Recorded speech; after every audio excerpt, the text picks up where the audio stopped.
प्यारे दोस्तों और साथियों, इंजीनियर विष्णु अग्रवाल का नमस्कार। आज हम बात करेंगे राष्ट्रीय सेवक संघ आरएसएस, जिसने अपने 2 अक्टूबर को 2025 को अपने 99 साल पूरे किए और ये उसकी 100वीं जन्म दिवस था, बर्थडे थी। तो अब 1 साल तक ये ख़त्म होते होते उसको 100 साल हो जाएंगे। तो आरएसएस एक्ट 100, मैं इसके पिछले 99 साल की जो जीवन यात्रा है उसकी बात करूँगा। अब 99 साल का बड़ा लंबा टाइम होता है किसी भी संस्था ऑर्गेनाइजेशन के लिए। उसके क्रियाकलापों, कामों को विवेचना करने के लिए और सोशल ऑडिट करने के लिए और उसके नतीजे पे पहुँचे और उसका असर क्या हुआ, निकला क्या उससे नतीजा। तो मैं उसी पिछले 99 साल की ये बात कर रहा हूँ। 100वां साल तो 2 अक्टूबर को चालू हो चुका, आज 11 अक्टूबर हो गई, अब से 9 दिन पहले। तो अब मैं देखता हूँ कि जब आरएसएस के स्थापना उससे 1925 में हुई थी 2 अक्टूबर को, उससे पहले ही जो ये था हिंदू महासभा, अखिल भारतीय हिंदू महासभा, ये 1915 में इसकी स्थापना की थी कुंभ के मेले में। और उसका भी नतीजा, स्थापना तो हो गई। ये मेले टेलों में, नुमाइशों में हमेशा ये अफगान आते थे, अफगानिस्तान से। मुझे बचपन की आदत में 82 साल का हो गया तब भी आते थे अफगानी, सिर पर बड़ी काली पगड़ी पहने हुए, सलवार टाइप पजामे और लंबे लंबे कुर्ते, चोगे, और कमर के ऊपर वो या तो ड्राई फ्रूट्स होते थे या गर्म कपड़े भी होते थे, कंबल जैसे ये वो शॉल है, वो भी बेचने आते थे गली गली। औरतों से बड़ी हंसी मजाक करते थे, बच्चों से बड़े हंसी मजाक करते थे, बहुत अच्छे आदमी थे। उनके नाम पे काबुली वाला फिल्म भी बनी थी, तो काबुली वाला ही कहते थे सब उनको, कोई पठान नहीं कहता था। काबुल अफगानिस्तान की कैपिटल है। खैर, तो जो ये कुंभ के मेले में आए थे, अब उनकी औरतें बड़े बुरके में रहती है, पर्दा नशीन होती हैं, तो वो कोई देख ना ले उनको, वो जल्दी अंधेरे में ही जाके हरिद्वार में वो गंगा में नहा लिया। तो कुछ साधु वगैरह थे, कहा ये तो पानी अब गंदा कर दिया इन्होंने, सबसे पहले तो साधु नहाएंगे, उसके बाद कोई नहाएगा। तो उनकी पिटाई करते थे। और जो अफगान आदमी थे जो मेले में अपनी दुकान लगाते थे सुरमा बेचने के लिए या पेशावरी पराठा बेचने के लिए, हलवा पराठा बहुत अच्छा होता था देसी का, मैंने बहुत खाया मेरठ के अंदर वो पेशावरी पराठा। बड़े बड़े पराठे होते हैं, 2.5 फुट 2.5 फुट डायमीटर में, और एकदम पतले, और सूजी का हलवा, देसी घी का, भोजन तोड़ के बिकते हैं। तो यानी उसका नतीजा ये हुआ 1915 में आरएसएस, जो ये हिंदू महासभा बनी थी, अखिल भारतीय हिंदू महासभा, उसका अफगान अलग हो गया, अफगानिस्तान अलग हो गया इंडिया से। तो अखंड भारत का जो टूटने का पहला ख्वाब था जो देखा था, वो तो 1919 में ख़त्म हो गया। उसके बाद जो था ये जो 1925 में बना, उससे पहले महात्मा गांधी ने खिलाफत, जो खलीफा को हटा दिया था बगदाद के अंग्रेज़ों ने, बहुत बदनाम था वो, तो मुसलमानों को साथ जोड़ने के लिए वो चालू किया। अब ये बात से इससे बहुत से हिंदू नाराज थे कि मुसलमानों को क्यों साबित कर दिया। कांग्रेस ने हमेशा राज किया, मुसलमानों को शेड्यूल्ड कास्ट को हरिजन बोलेंगे अपने साथ, तो उन्हें पता था हिंदू सब डिवाइडेड है। तो जो तुर्क का पत्ता था वो थे मुसलमान और शुल कास्ट, हरिजन, जिनको अब दलित भी बोलने लगे। तो उससे जो गोपाल कृष्ण गोखले वगैरह जो कांग्रेस के पुराने नेता थे, उनको आउट क्लास कर दिया गांधी ने। पॉलिटिक्स में हमेशा यही होता है, राजनीति में। वो किसी को आप संत कह लो, महात्मा कह लो, मगर असलियत में होता कुछ और ही है। पॉलिटिक्स में कोई किसी का सगा नहीं होता। अपने से सीनियर को, बाप को मार के ही बेटा जो बादशाह बनता है, विरासत है। तो बाल गंगाधर तिलक और गोपाल कृष्ण गोखले जो बड़े कांग्रेस के नेता था, उनको आउट क्लास कर दिया गांधी ने, मुसलमानों को साथ ले गया। उस टाइम शेड्यूल कास्ट का ऐसा मामला बना नहीं था। तो ये तो हमेशा से हुआ है, कोई नई बात नहीं थी। मगर 1925 में बना, उससे पहले एक और मामला हो गया था। श्रीलंका के बुद्धिस्ट, श्रीलंका तो बुद्धिस्ट कंट्री है, मेजोरिटी में पॉपुलेशन बुद्धिस्ट है वहाँ, तकरीबन 80%। तो उन्होंने एक महाबोधि सोसाइटी बनाई, महाबोधि सोसाइटी। और उसका मकसद था, जो सारनाथ बनारस के पास है, मैं गया था वहाँ एक दफ़ा, तो वहाँ मंदिर अंदर का सेक्शन था, बन तो चुका था उसकी, और बहुत सी चीज़ें होती है किसी भी बिल्डिंग में, तो वो काम चल रहा था। तो जब बनारस गए थे तो वहाँ पे भी गए थे, सारनाथ। बहुत पुरानी बात हो गई, शायद 70 साल पुरानी तो हो ही गई होगी, 65-70 साल। मैं 82 साल का हो गया, 82वां चल रहा है। तो एक तो ये वो जो श्रीलंका के थे बुद्धिस्ट, उन्होंने वो सोसाइटी बनाई थी, महाबोधि सोसाइटी। उसके बाद उसको बर्मा, वो भी बुद्धिस्ट कंट्री है, उन्होंने भी महाबोधि सोसाइटी को ज्वाइन कर लिया। उसके जापान भी बुद्धिस्ट कंट्री है, उन्होंने भी इसको ज्वाइन कर लिया। अब इन तीनों का मिलके इन्होंने वहाँ कुछ जब काफ़ी पैसा वगैरह भी आया बर्मा से, जापान से। तो उन्होंने राष्ट्रीय सेवक संघ वालों ने, उनको पसंद नहीं था, क्योंकि तो पहले 8th सेंचुरी में जब आदि शंकराचार्य हुए थे, वो तो 32 साल की एज में उनकी डेथ हो गई थी, यंग थे वो। मगर उसके बाद जो शंकराचार्य हुए उस परंपरा में, उन्होंने बुद्धिस्ट को मारा, जैनों को मारा, उनके विहारों में आग लगाई, उनकी औरतों का बलात्कार किया। तो हिंदुस्तान से बुद्धिस्ट जो थे, ये तकरीबन 9th-10th सेंचुरी आते आते ख़त्म हो गए। वो शांतिवादी थे। भगवान महावीर और गौतम बुद्ध में जो है, तो 2,500 साल पहले हुए थे, तो 50-60 साल के दोनों में फर्क था। गौतम बाद में पैदा हुए थे, महावीर के बाद। तो ये बुद्धिस्टों का और जैनियों का, इनके साथ हिंसा की गई। और उसी कड़ी में फिर जब राष्ट्रीय सेवक संघ आया, तो उसने मुसलमानों को, ईसाइयों को, सिखों को और रोक दिया। यानी कि दुश्मन जो थे बुद्ध जैन के साथ साथ, ये तीन के जगह 2 की जगह 5 दुश्मन हो गए। हिंसा, हत्या पे नफरत, वो उनकी नींव में पड़ी हुई थी राष्ट्रीय सेवक संघ की।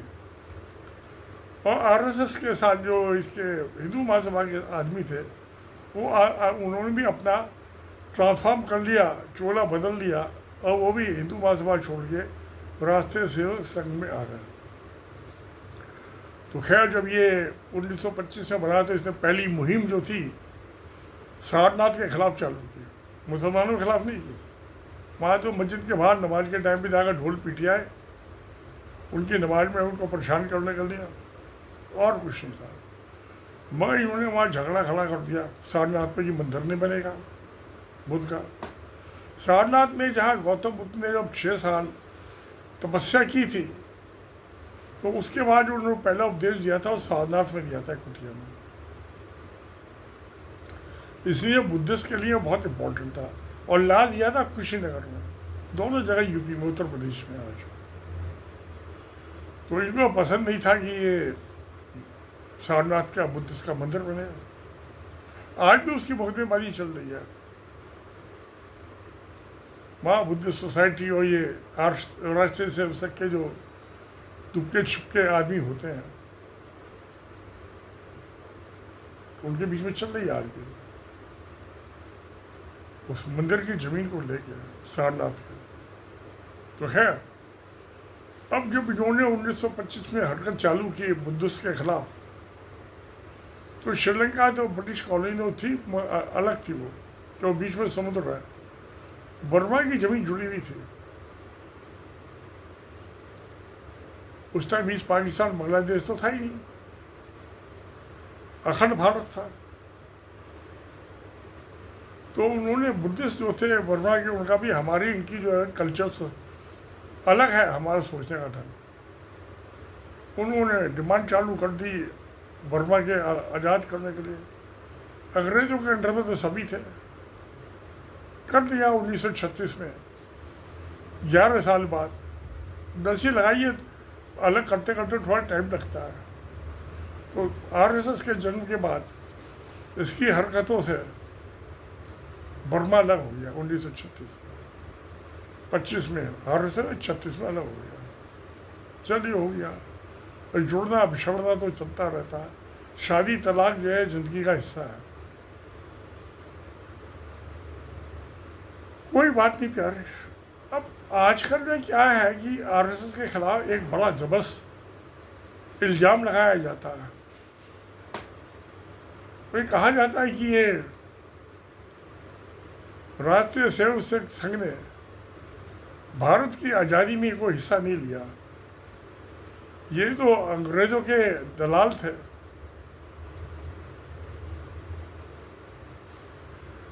मैं इस बात से सहमत नहीं हूँ। आप कह सकते हो कि सहमत हो नहीं हूँ, क्या फ़र्क पड़ता है। पर मैं सच्चाई की तरफ जाना चाहता हूँ। जब 1915 में 11-15 में फर्स्ट वर्ल्ड वॉर चालू थी, पहला विश्व युद्ध। विश्व युद्ध क्या तो यूरोपियन युद्ध था, बाकी जगह से क्या लेना देना। यूरोप में लड़ाई थी वो। तो अब जब लड़ाई होती है तो उसमें नुकसान होता है, टूट फूट होती है, आदमी मारे जाते हैं, जख्मी होते हैं। तो इंग्लैंड की इकोनॉमिक जो थी, आर्थिक स्थिति बहुत कमज़ोर हो गई थी। लड़ाई के बाद हमेशा यही होता है। तो खैर, अब क्या किया जाए। तो 1919 में जब ये 45 में ख़त्म हुई लड़ाई, 1945 में, मास्टर ये 15 में, 45 में तो सेकंड वर्ल्ड वॉर थी। तो ख़त्म हो गई लड़ाई, पैसा धेला बचा नहीं। तो 1919 यानी कि 4 साल के बाद आते आते ये हुआ कि भाई ये इसको कंट्रोल नहीं किया सकता इतनी बड़ी ब्रिटिश एम्पायर को। तो सबसे पहले तो कहानी चालू हुई ऑटोमन एम्पायर, जो खलीफा को लेके हुई थी 1920 में। उसको तो हटा दिया, बदनाम था खलीफा। तो यूरोप में उन्होंने जो अरब कंट्रीज़ हैं, टर्की को तोड़ दिया। तो टर्की तो जर्मनी के साथ लड़ा था, तो दुश्मन को तो तोड़ना ही है। तोड़ दिया और ये 18-19 कंट्री बन गए, अरब कंट्री, छोटे छोटे। ऑटोमन एम्पायर को तोड़ के टर्की रह गया। तो ये इजिप्ट अलग हो गया। इजिप्ट जो है, मिस्र, ये तो नॉर्दर्न अफ्रीका में है। इजिप्ट को अरब कंट्री कहना आधा सच होगा, हाफ ट्रुथ, क्योंकि नॉर्थ अफ्रीकन है वो। इधर ये इराक, ईरान, सूडान, ये बहुत सारे कंट्री आज़ाद हो गए।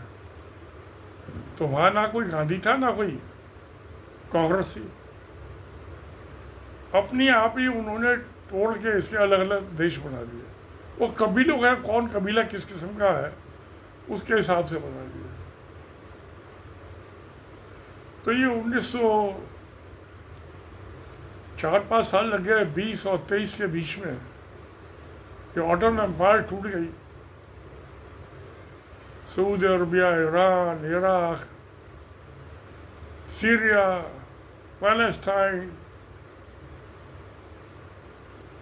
ये सब अलग अलग कंट्री बन गए, इंडिपेंडेंट सॉवरेन, स्वयंभू। वहाँ ना कोई कांग्रेस थी ना गांधी था।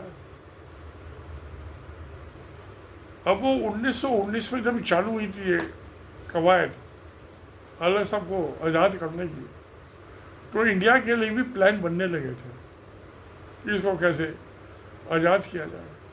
भाई यहाँ इतनी ज़्यादा कम्युनिटीज़ हैं, लैंग्वेजेस हैं, भाषाएँ हैं और जातियाँ हैं, तकरीबन 3-4 जातियाँ हैं।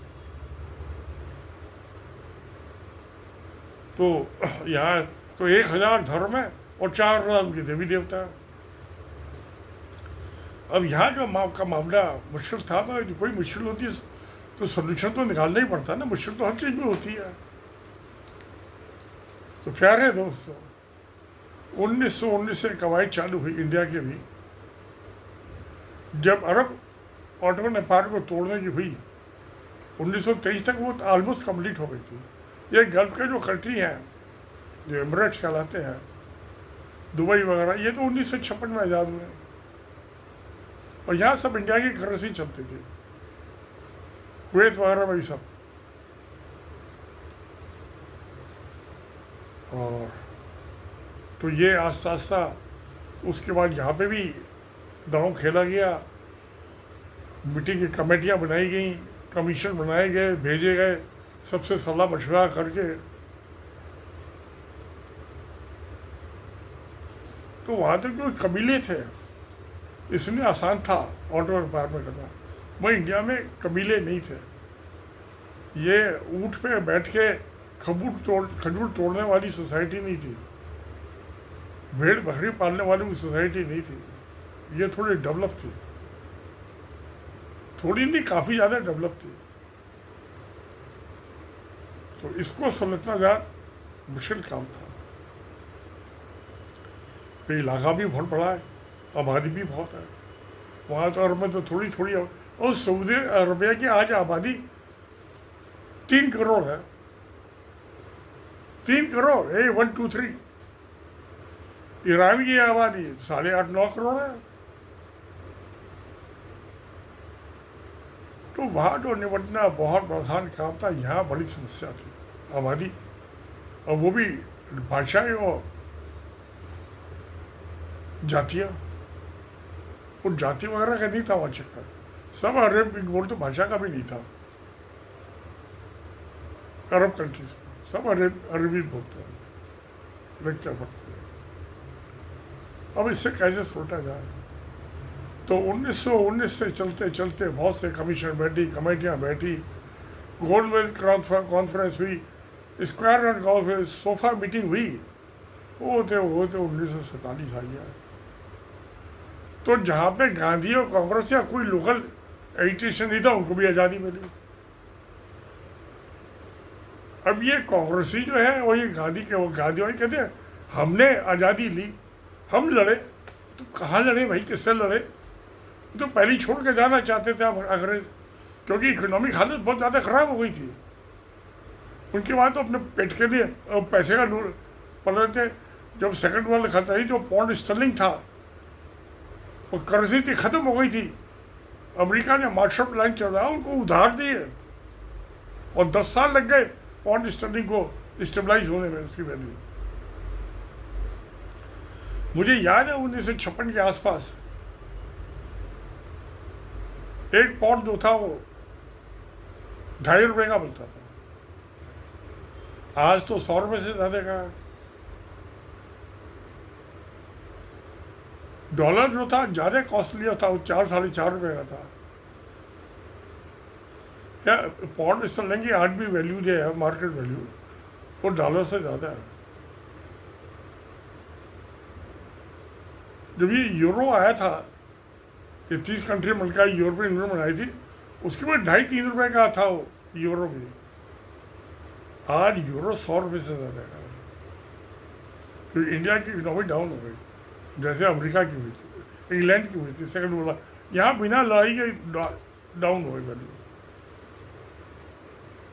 डॉलर के मुकाबले भी, और पॉन्ड स्टर्लिंग के भी, और यूरो के भी।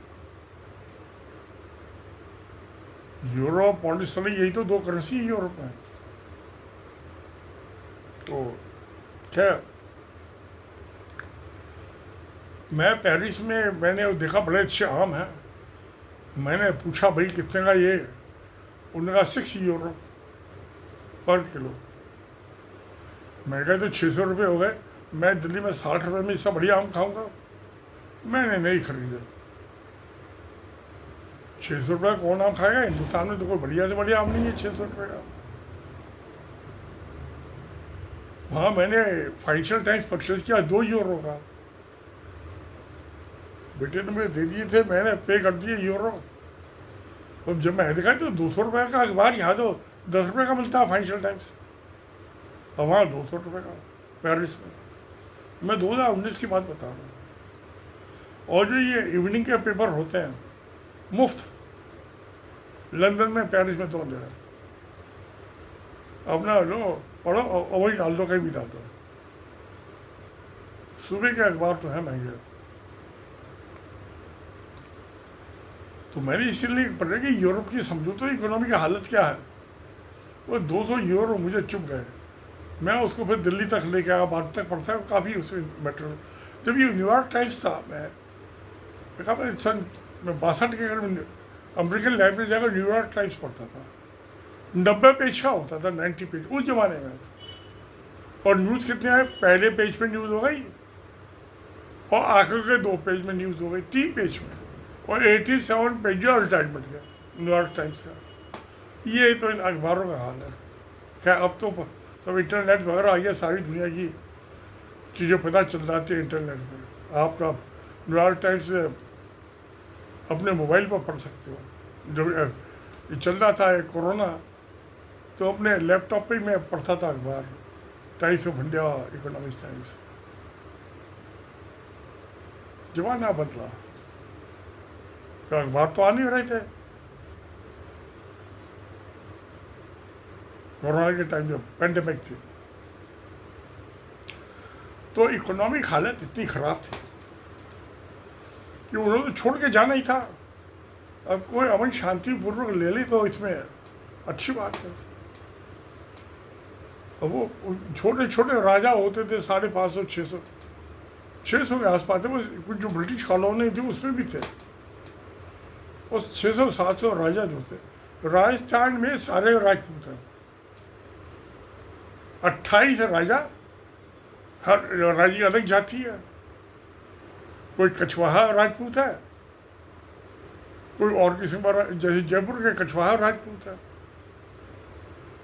जो अजमेर के राजपूत है वो उसको नीचा मानते हैं अपने से, कछवाहा, वो भील है ना, नीचा मानते। क्या किया जाए?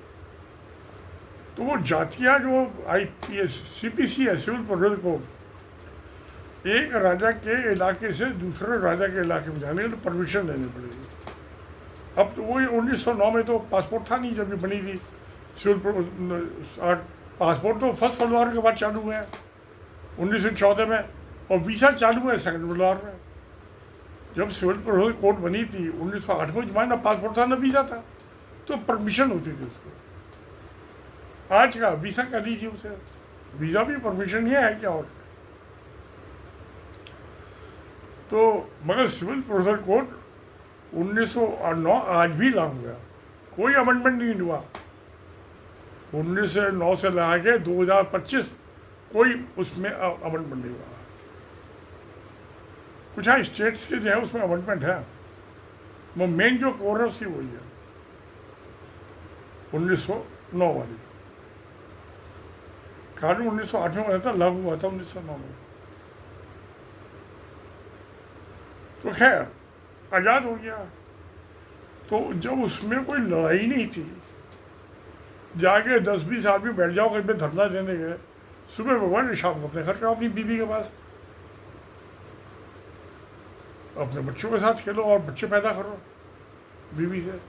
तो यही काम था। गांधी ने भी यही किया, नेहरू ने भी यही किया। तो लड़ाई कहाँ हुई? जो उसमें राष्ट्रीय सेवक संघ को हिस्सा लेने की जरूरत थी, वो समझदार आदमी को पता थे तो जाने ही है हम कुछ कर रहे हैं ना कर रहे हैं।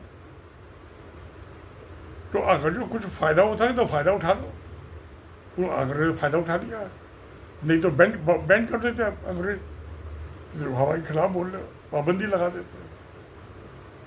तो इसलिए जो उन्होंने क्या उस टाइम के हालात के मुताबिक और वक्त के मुताबिक उन्होंने ठीक किया, ज़रूरत ही नहीं थी। उन्हें पता था आज़ाद अंग्रेज जाना ही है यहाँ से, तो क्यों अपना मुकाबला किया जाए? ये कांग्रेस ही कर रहे हैं, करने दो। तो मैं समझता हूँ कि वो उसके लिए उसको राष्ट्रीय सेवक संघ को आज मुजरिम ठहराना, गुनाहगार ठहराना, वो ठीक नहीं है, इंसाफ नहीं लगता मुझे। अब मैं इसके आगे चलता हूँ।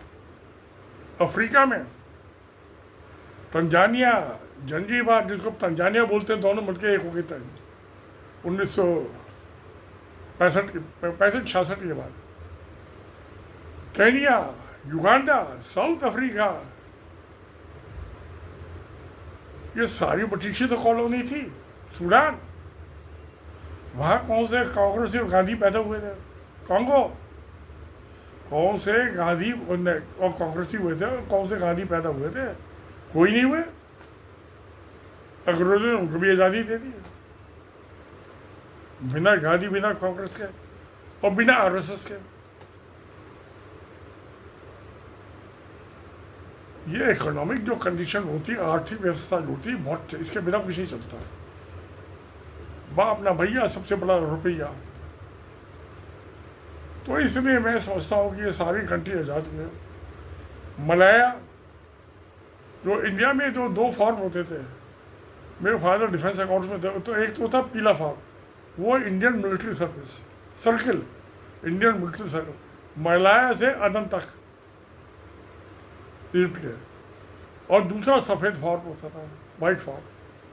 गवर्नमेंट पहले फॉर्म में होते, आदमी ज़्यादा पढ़े लिखे होते, एक कंप्यूटर तो आए नहीं थे, कोई कॉपिंग पेंसिल थे, उससे लिखा जाता था, या कलम दो दवात में डबल डो, वो डोबा लेकर डबा उसे लिखते थे। ये फाउंटेन पेन, बॉल पेन तो आए नहीं थे उस जमाने में। तो अब क्या हुआ कि ये अब वो मलेशिया बन गया जो मलाया था।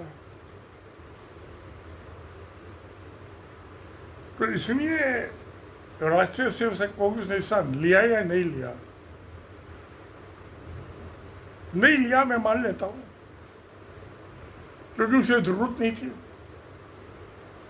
भाई ज़रूरत होती है तो आदमी कुछ करता है, जब ज़रूरत ही नहीं है तो क्यों करे, अपना टाइम क्यों बर्बाद करे और कुछ करे। तो आरएस का काम था जो स्थापित किया, हिंदुओं को एक करो, क्योंकि जातियों में, लैंग्वेज में, रीजन में डिवाइडेड है। ये वीर सावरकर ने भी यही बात कही है, अपनी किताब में लिखा था उसने कि हमेशा से 10,000 साल से भाषा में, जातियों में, रीजन में, इलाके में हल्का में डिवाइडेड है, ये कभी एक नहीं हुए। तो ये अंग्रेज अगर चले आएंगे आज़ाद करके, तो ये मुसलमान हमेशा हेड ऑफ, ये तो जातियों में बटे हुए हैं, भाषाओं में बटे हुए हैं, हिंदू इलाके में बटे हुए हैं, तो ये तो बट के वोट देंगे। और मुसलमान जो है वो इकट्ठे एक मुख्य दे देंगे, इस्लाम खतरे, तो हमेशा हेड ऑफ गवर्नमेंट जो होगा, प्रधानमंत्री होगा, मुसलमान होगा। इसलिए उनका इसको पहले को डिवाइड करो आज़ादी से पहले। तो पहले तो बुद्धिस्ट को मारा, इन हिंदू महासभा वालों ने अफगानों को मारा, अफगान आज़ाद हो गया 1919 में। आरएसएस वालों ने बुद्धिस्ट को मारा, सारनाथ के मंत्र को लेके, बर्मा आज़ाद हो गया अखंड भारत टूट गया। तोड़ने वाले कौन थे? हिंदू महासभा, आरएसएस। फिर वो मुसलमानों के खिलाफ मुहिम चालू कर दी। मेरे चाचा जो थे आरएसएस के, गोलवलकर के ज़माने में 1948 में जब गांधी का मर्डर हुआ था और आरएसएस पे बैन लगा दिया था सरदार पटेल ने, होम मिनिस्टर थे, तो वो 500 गज की जो कोठी थी मेरे चाचा की मेरठ में विजयनगर में, उसमें आरएसएस का ऑफिस होता था। एक महाजन थाबा तो कोई भी सर से कहा जाके वहाँ खाना खा ले, कोई पैसा नहीं देना पड़ता था, वो दरी पड़ी थी, पढ़ के सो जाओ। तो मेरे चाचा तो कभी कभाई ही खाते थे, वो जितना महीने का होता था वो महाजन धाबे वाला जाता था, उनका मुनीम होता था राधे लाल। मेरे हमारी शीश में मोहल्ले के पास ही अगली गली में उसका मुड़ते ही तो राइट फ्रंट पर मकान था, तो राधे लाल मुनीम उसके पास ही तिजोरी की चाबी रहती थी, क्योंकि सराफे की दुकान थी, आभूषण कर रहा था। तो जितने जाके उसने बताया कि बाबू जी इतने खुराक हो गई, उन्होंने निकाल के उतने पैसे दिए उसे और एंट्री कर दी भाई खाते में। तो हमारा उस जमाने का, यानी मैं तो संघ परिवार से आता हूँ, मेरे घर में सब संघी है,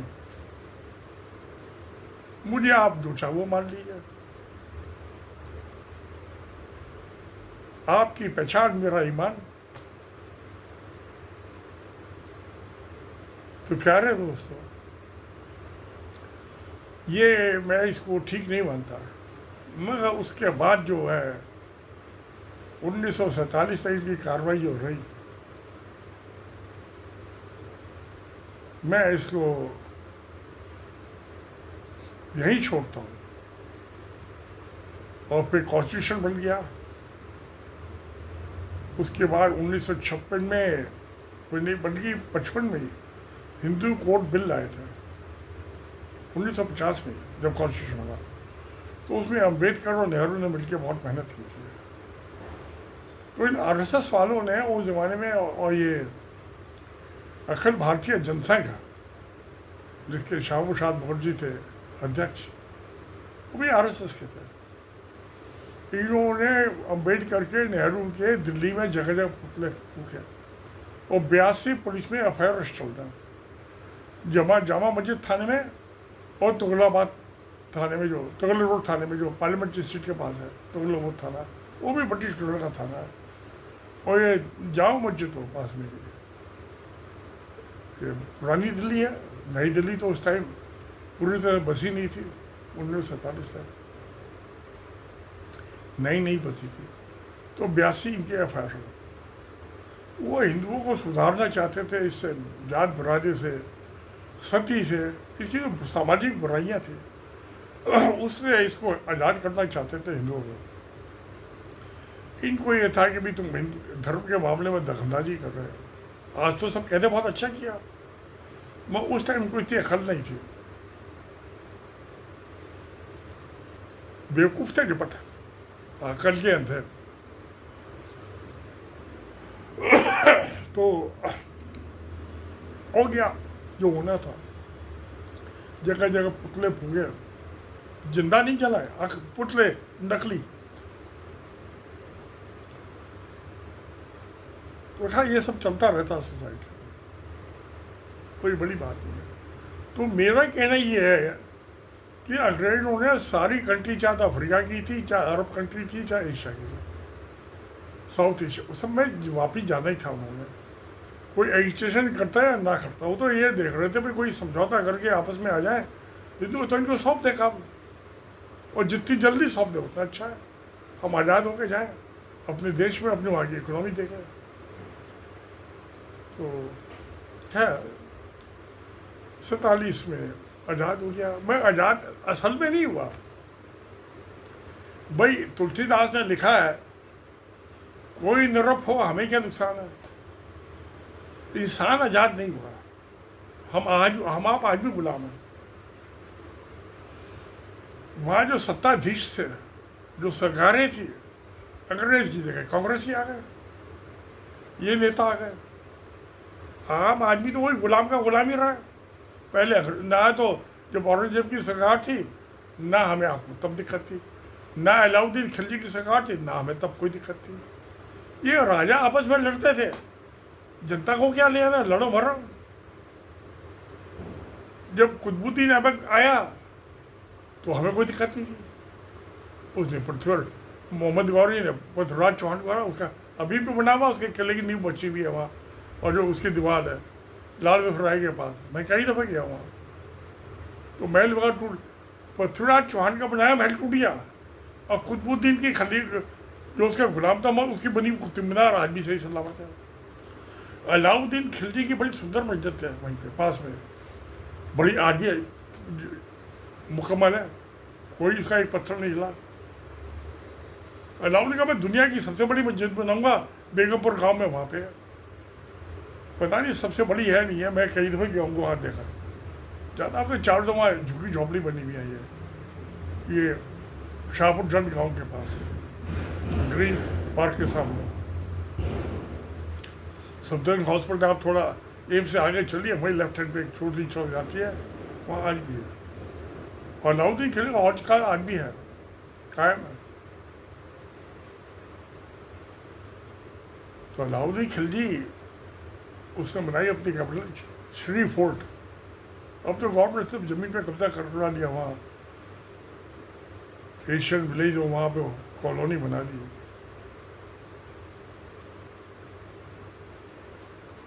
तो सारी ज़मीन पे कब्जा कर लिया कुतुबुद्दीन ऐबक के, उस पर अलाउद्दीन खिलजी की ग्रीन पार्क जो बना हुआ वहाँ हौज खास के बाद, हौज खास हौज तो अलाउद्दीन खिलजी की बनाई हुई है। तो खैर, तो मेरा कहना ये है कि आरएसएस ने उसमें हिस्सा लिया है या नहीं लिया, नहीं लिया तो अच्छा किया। जो भी कहा एक जना खरीदा हाई तोबा, उसे रोल लेने दो, उसे तो हाई तोबा उछालने दो। तो मैं समझता आरएसएस ने काम तो ठीक किया, हिस्सा नहीं लिया तो उससे कोई हिंदुस्तान की आज़ादी डिले नहीं हुई। हिंदू आज़ादी तो सरकार की, एक सरकार चली गई दूसरी सरकार आ गई, जनता को क्या मिला? पुलिस का डंडा, रिश्वतखोरी, टैक्स वसूली, जनता को तो यही मिला। पैसा किसको मिला? सरकार को। हमें आपको क्या मिला? तो ये एक आम आदमी तो कभी गला रहा ही नहीं, चाहे तो पृथ्वीराज चौहान की सरकार थी दिल्ली पे, या मोहम्मद गौरी के गुलाम कुतुबुद्दीन ऐबक की थी, या अलाउद्दीन खिलजी की सरकार थी। उसके बाद तुगलक आ गया, तुगलक की सरकार थी। हमें आपको क्या फर्क पड़ा? आम आदमी को कोई फर्क नहीं पड़ा, सरकारों का तख्ता पलटा, हमारा आपका कहाँ तख्ता पलटा? हमने नहीं पढ़े। तो तुलसीदास ने ठीक लिखा अकबर के ज़माने में कि कोई भी नरफ हो, कोई भी राजा हो, हमें क्या हानि, हमें क्या नुकसान पड़ता? करो, लड़ो भरो आपस में, जनता से मत लड़ो। राजा राजा से लड़े, बादशाह बादशाह से लड़े। ये जितने हिंदू जो थे राजा औरंगजेब की फौज में थे, सबसे ज़्यादा थे, जिसको आज गाली देते ही हैं। और औरंगजेब की बनाई हुई पर्दा दीवार पे खड़े गए सारे प्रधानमंत्री, मोदी भी 11 साल से भाषण दे रहे हैं। ये नहीं हुआ इसको दीवार को तोड़वा दूँ जो औरंगजेब ने पर्दा बनवाई थी लाल किले के सामने। लाल किले के गेट की ब्यूटी खत्म हो गई। इनको ब्यूटी अब उससे क्या लेना देना? बेअकल के आदमी, अकल के अंधा है मोदी भी। तो मेरा कहना प्यारे दोस्तों ये है कि एक आम जनता जो है उसको तो पिसना ही है, उसको तो टैक्स देना ही है बेचारे को। उनने तो पुलिस कुछ बोलेगा तो पुलिस डंडा मारने के लिए बैठी हुई है। वो तो हमेशा गुलाम रहा एक आम आदमी। जो आज़ादी मिली है ये सत्ताधीशों को मिली है, जिन्होंने सरकारें बनाई हैं, प्रधानमंत्री बने हैं, मंत्री बने हैं, तो वो एक की जगह दूसरा बन गया। तो हमें आपको क्या फर्क पड़ा? कोई बने कोई जाए आए। मैंने तो 82 साल का हो गया, मैंने अब तो इन्होंने मेरा वोटर लिस्ट से नाम काट दिया। बीच में 7-8 साल वोटर लिस्ट में नाम नहीं था। वैसे मैं कौन सा वोट देने जाता हूँ? सारे चोर हैं, किसको दूँ वोट? ये तो नोट कमाने के लिए आते हैं, आप हमें आपको लूटने के लिए। तो सत्ता जो है, पावर, गवर्नमेंट की पावर, आम आदमी को उससे कोई फर्क नहीं पड़ता। कोई प्रधानमंत्री बने, कोई चोर बने, डाकू बने, लुच्चा बने, लफा जुआरी बने, कोई भी बने, है सारी इसी लाइन के। तो हमें आपको क्या फर्क पड़ता है? हम क्यों सरकार की भाड़ भी जाए सरकार? तो मैंने भी भाई 3 पीढ़ियों ने 100 साल सरकार की नौकरी की है, छोटी मोटी अफसरी की है। अब जानते हैं जब ऑफिस में बैठे होते हैं कुर्सी पे, तो उस पोस्ट की में डेलीगेटेड पावर्स होती हैं, फाइनेंशियल और एडमिनिस्ट्रेटिव दोनों। वो तो डेलीगेशन पावर ये फंडामेंटल रूल्स में बने थे 1886 में, ईस्ट इंडिया कंपनी से ब्रिटिश गवर्नमेंट दिया। तो fundamental rules, civil service rules और GFR जनरल फाइनेंशियल रूल्स, ये सब 1885-86 के आसपास बने हुए हैं। और ब्रिटिश जो वहाँ थे इंग्लैंड में थे, वही उन्होंने यहाँ ट्रांसपोर्ट कर दिया। ये तीनों बड़ी अहम किताबें हैं, मैंने तीनों पढ़ी हैं। GFR तो छोटी सी किताब है, मगर फंडामेंटल और सिविल सर्विस रूल ये काफ़ी मोटी किताब है, तकरीबन 250-300 पेज की किताब है। उस समय अंग्रेजी में छपी थी, मैंने तो वही पढ़ी थी जब सर्विस में था। मैं जब जनरल सेक्रेटरी बना था इंडियन एसोसिएशन की, तब मैंने पढ़ी थी। बाजार में बिकती है सब, गवर्नमेंट इंडिया का पब्लिकेशन डिवीजन है, वहाँ से परचेज कर लेता था आउटसाइड के पीछे। तो आज भी सही मायने में तो ब्रिटिश का रूल लिया, क्योंकि जो ब्रिटिश पार्लियामेंट ने 2 कानून पास किए थे, इंडिया इंडिपेंडेंस एक्ट 1947, मार्च 1947, और दूसरा transfer of power act March 1947। India independence act में तो 2 डोमेन बन गया, पाकिस्तान इंडिया। मगर ट्रांसफर ऑफ पावर एक्ट जो था, जो 1935 का गवर्नमेंट एक्ट 1935 और कॉन्स्टिट्यूशन इंडिया 1934, उसको लागू करने लगा। तो वो पावर जो थी ब्रिटिश पार्लियामेंट से, ब्रिटिश गवर्नमेंट से, क्राउन गवर्नमेंट से काले हिंदुस्तानियों को ट्रांसफर हो गई। ट्रांसफर पावर एक्ट तो यही है ना, एक सरकार से दूसरे सरकार को ट्रांसफर हो गई। आपको हमें तो नहीं मिली ना तो पावर, आपको किसी ने ट्रांसफर की थी क्या? आप देखिए, पढ़िए, इंटरनेट पे अवेलेबल है, transfer of power act 1947। Independence से हमें आपको लेना देना क्या? तो जो ट्रांसफर ऑफ पावर एक्ट था, उसमें आपको मुझे नहीं दी सका पावर, जो सक्सेसर गवर्नमेंट बनी भारत सरकार उसको दी। हम तो, आप तो गुलाम के गुलाम रह गए, हमें कहाँ आज़ादी मिली ना आपको मिली। हाँ, अगर जो आपको प्रधानमंत्री बन जाते उस टाइम, तो आज ये आप उस टाइम आज बन जाओ तो पावर है आपको, नहीं तो आपको पावर नहीं है।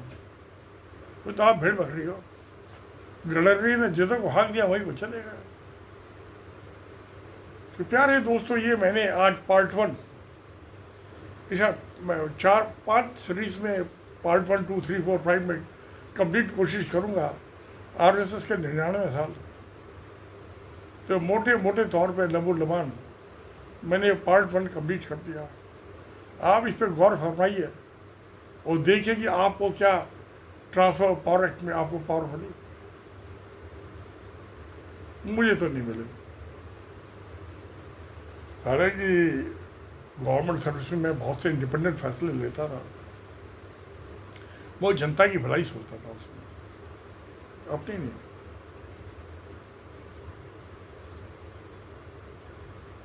चाहे मेरे ग्रैंडफादर कमिश्नर ऑफिसर रिटायर हुए थे ब्रिटिश के 1914 में ज्वाइन की थी, 1945 में रिटायर हो गए।